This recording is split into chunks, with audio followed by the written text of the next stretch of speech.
पाकिस्तान मुश्किलात का सामना कर रहे हैं, चाहे वो दहशतगर्दी की सूरत में बलोचिस्तान से लेके वजीर आजम से, तो एक बार फिर कोशिश करे स्मॉलर मीटिंग बुलाया जाए।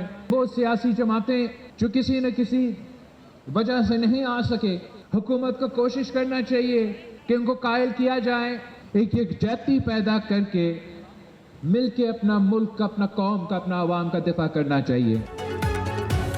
नफरत व तक़सीम की सियासत अरूज पर है, दहशतगर्दी के खिलाफ मुत्तहिद होना होगा, इज्तिमाई फैसले करना होंगे। बिलावल भुट्टो जरदारी ने कौमी सलामती कमेटी का एक और इजलास तलब करने का मुतालबा कर दिया। कहते हैं खैबर पख्तूनख्वा और बलोचिस्तान में अमन अमान पर खसूसी तवज्जो देना होगी।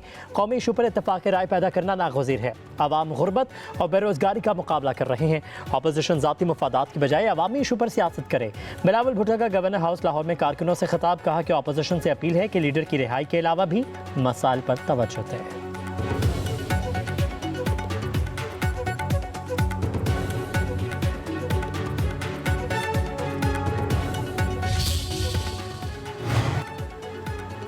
वज़ीर-ए-आज़म शहबाज शरीफ ने रमज़ान रिलीफ पैकेज का थर्ड पार्टी ऑडिट करवाने की हिदायत कर दी। वज़ीर-ए-आज़म की ज़ेर सदारत prime minister Ramzan relief package के हवाले से जायज़ा इजलास।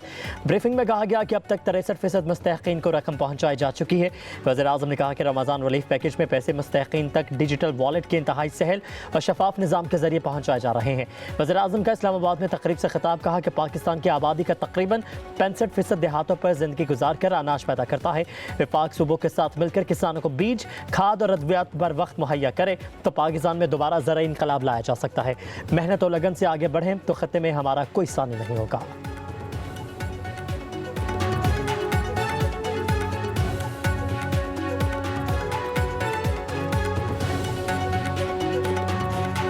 ज़राअत पाकिस्तान की रीढ़ की हड्डी की हैसियत रखती है। पाकिस्तान की ज़राअत को तरक्की दिलवाने के लिए हमारे एक्सपर्ट्स दिन रात मेहनत कर रहे हैं। किसान बहुत मेहनती, बहुत काबिल है।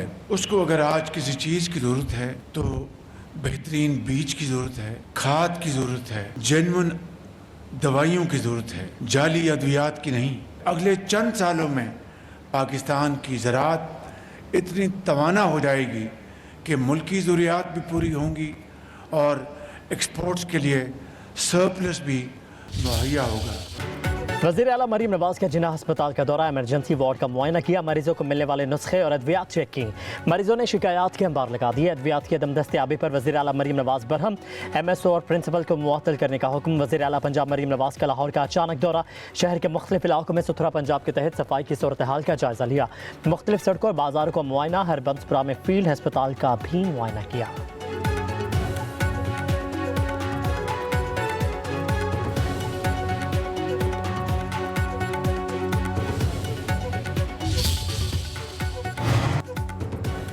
बलोचिस्तान हुकूमत का रियासत मुखालिफ सरगर्मियों में मुलविस सरकारी मुलाजमीन के खिलाफ कार्रवाई का फैसला। रियासत मुखालिफ अनासर को 4th शेड्यूल में शामिल करके मनफी सरगर्मियों पर नजर रखी जाएगी। वज़ीर आला सरफराज बुगटी की ज़ेर सदारत इजलास में हम फैसले। वज़ीर आला ने कहा कि सूबे के हर तालीमी इदारे में कौमी तराना पढ़ा और कौमी झंडा लहराया जाएगा। अमन अमान की बहाली अवलीन तरजीह है, कोई शाहराह बंद नहीं होगी। वज़ीर आला ने तकरीब से खिताब में कहा कि दहशतगर्दों के साथ कोई रियायत नहीं बरती जाएगी। दहशतगर्दों की लाशों पर सियासत करने वालों के अज़ाम कामयाब नहीं होने देंगे। हमने अब ये लड़ाई लड़नी है और अपने अवाम का तहफ़्फ़ुज़ करना है।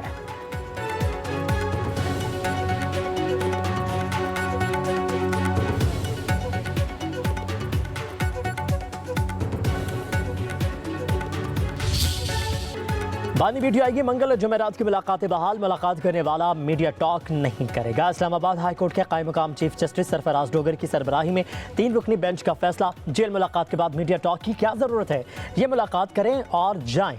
बाहर निकल कर क्या ज़रूरत है शो बनाने की। अदालत के रिमार्क कहा कि बानी PTI के कोऑर्डिनेटर नाम देंगे और सिर्फ उन्हीं लोगों को मिलने की इजाज़त होगी। कायम मुकाम चीफ जस्टिस ने कहा कि हर बंदा दरख्वास्त लेकर आ जाता है कि मेरी भी जेल में मुलाकात करवाई जाए। जेल मुलाकातों की 100 से ज़्यादा पिटिशन दायर हुई, 98 के करीब निपटाई जा चुकी है।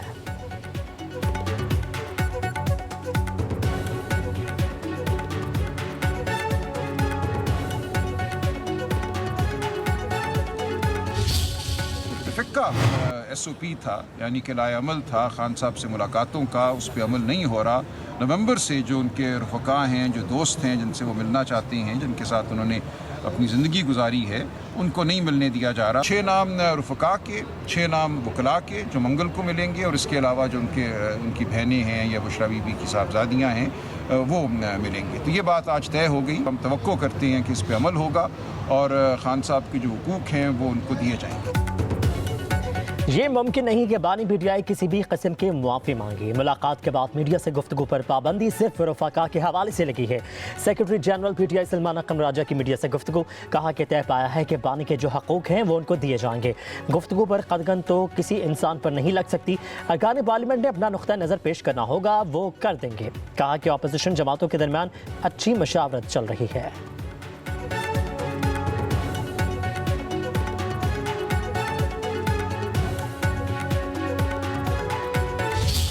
IMF का जायदाद की खरीदो फरोख्त की टैक्स शरह कम करने से इनकार। FBR की दरख्वास्त मुस्तरद कर दी। ज़राए के मुताबिक IMF ने मार्च 2025 के अहदाफ कम करने पर भी इत्तफाक नहीं किया।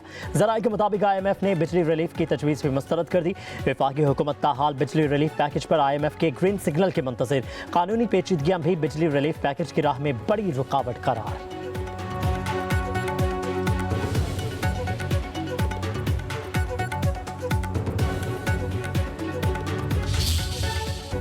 मुल्क की दिफा में नुमाया कारकर्दगी पर फौजी अफसरान में एजाज़ात की तकसीम। सदर मुमलिकत ने फौजी अफसरान को हिलाल इम्तियाज़ मिलिट्री से नवाजा। कैप्टन आमिर रजा को बेमिसाल बहादुरी पर सितारे बसालत अता किया गया। Air marshal Mohammad Sarfaraz, air marshal Kazim Hammad, air marshal Shakeel Ghazanfar, major general Saeedurrahman, major general Tahir Masood Ahmed, major general Nadeem Ahmed, major general Suhail Imtiaz, major general Zeeshan Ahmed, major general Suhail Sabir को भी हिलाल इम्तियाज़ मिलिट्री से नवाजा गया। तकरीब में चेयरमैन सेनेट यूसुफ सदा गिलानी, वज़ीर दिफा ख्वाजा आसिफ ने शिरकत की।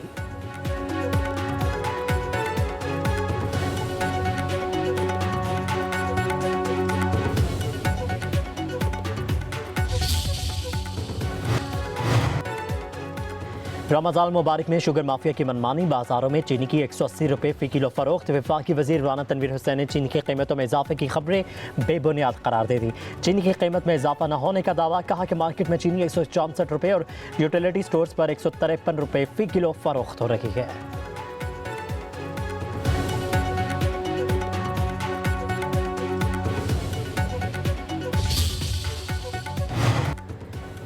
चीनी की कीमत और वज़रा की तनख्वाहें शहबाज स्पीड से बढ़ रही हैं। मशीर इत्तलात खैबर पख्तूनख्वा बैरिस्टर मोहम्मद अली सैफ की चीनी की कीमतों में इजाफे पर वफाकी हुकूमत पर तनकीद। कहते हैं चीनी के कारखानों और हुकूमत के मालिक एक ही हैं। खाम चीनी दरामद करने का फैसला हुक्मरान चीनी माफिया को फ़ायदा पहुँचाने की मुजरिमाना कोशिश है।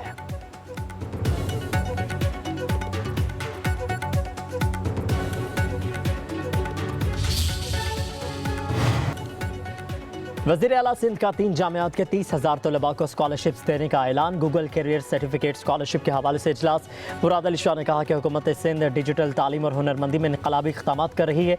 ये स्कॉलरशिप हमारे नौजवानों के रोशन मुस्तक़बिल में सरमाकारी है। डिजिटल महारतों से सिंध की समाजी और इक़्तिसादी तरक्की को फ़रोग़ मिलेगा। कोर्स मुकम्मल करने वाले तलबा आलमी मयार की महारतों से आरास्ता होंगे।